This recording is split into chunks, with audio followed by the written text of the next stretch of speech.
So now that we've learned some cognates in Guadalajara, I would like to start a new series of episodes based on that, in which I'll be introducing you to new Spanish cognates through the use of Spanglish.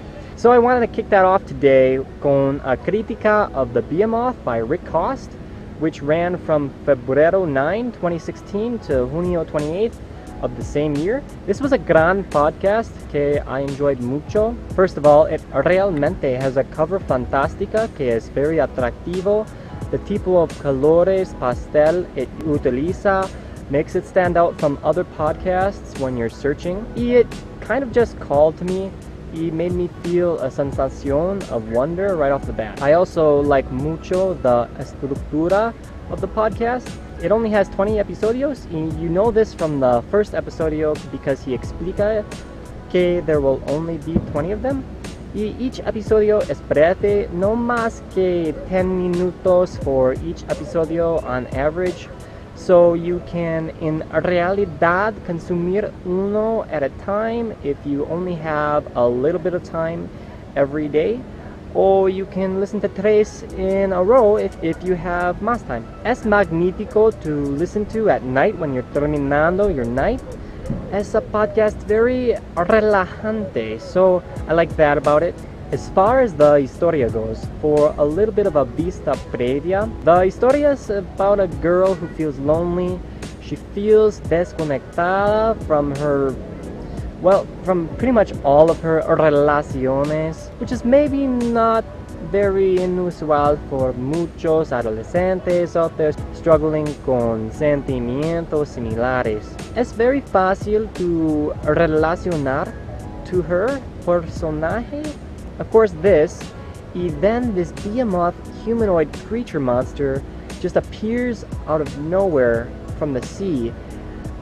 I believe in Connecticut. Y simplemente comienza walking across the country. So that's where comienza the historia. Y from there, going into some small spoilers y how I feel about it en general. The historia is very básico y simple. No es too complejo. So there's probablemente más podcasts full of acción out there. In fact, I know that there's más podcasts full of acción out there. But this podcast had just enough acción in it y es quite pensativo.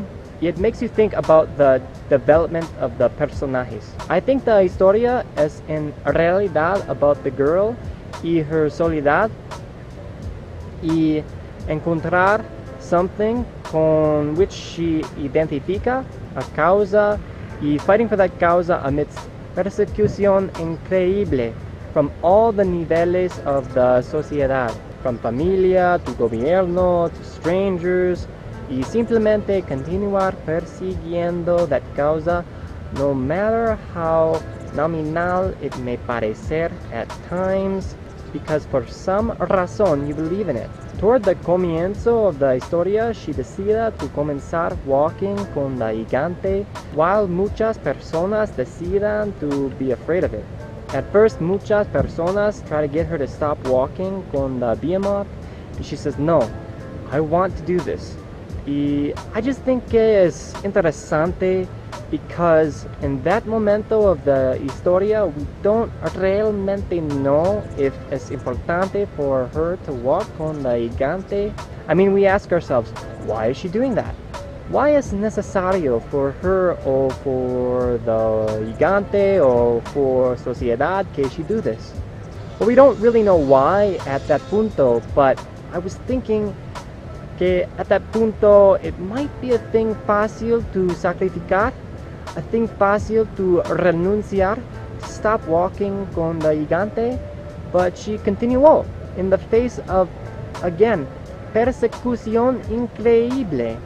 So I can relacionar personalmente con this on some nivel, y I think que es a gran mensaje y es fácil to identificarse con it because muchas times we have to confront persecución increíble from what we know to be normal y everyone y everything que representa what is normal while we are trying to achieve something que es increíble.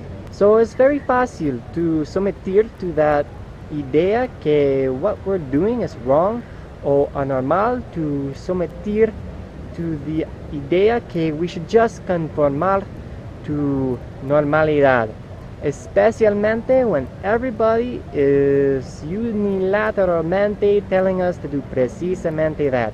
So we've got this voz interior y also all these voces externas telling us to change our comportamiento, but we continuamos onward y sometimes we need to continuar on, y that's the only thing we can realmente do to achieve something grande y excepcional.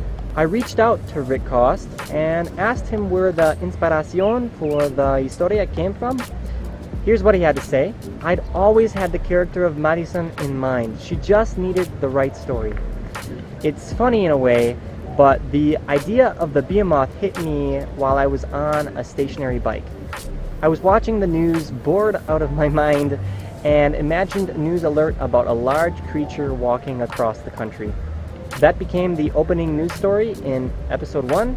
I finally had a story for Madison, this character I loved, and a way for her to escape her troubled, lonely life.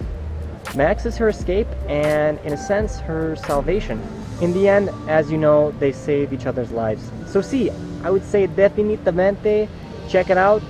Again, the best thing about it is just que es realmente tranquilo y es fácil to listen to, y the end is en visto from the comienzo, y es short, so es fácil to comenzar y fácil to terminar.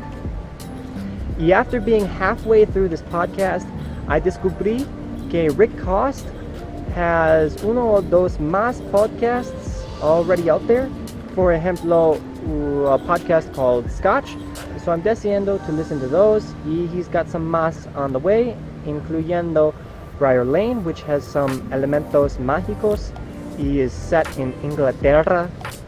Harry Potter, anyone? So I think Rick Cost is doing some new things in the world of podcasting. I think he's got some promesa. So that's it for my crítica of the Behemoth. Gracias for watching or listening to the first episodio of this new serie I'm comenzando. Did you enjoy it? Por favor, share your comentarios, click like so that the content can achieve greater visibilidad en línea. Y suscríbanse for más episodios that help you learn Spanish through Spanglish. Y más episodios about traveling y cultura en Latinoamérica. The podcast can be found on iTunes, Stitcher, y SoundCloud under the name Criollo Spanglish. That's C-R-E-O-L-I-O Spanglish with a G. Y you can find the canal de YouTube by searching for Criollo Life. You can also follow me on Instagram at John Knebel, that's Jonknebel, for more Spanish language tips y fotografía from my travels. I can't wait to share the next episodio with you. Hasta luego.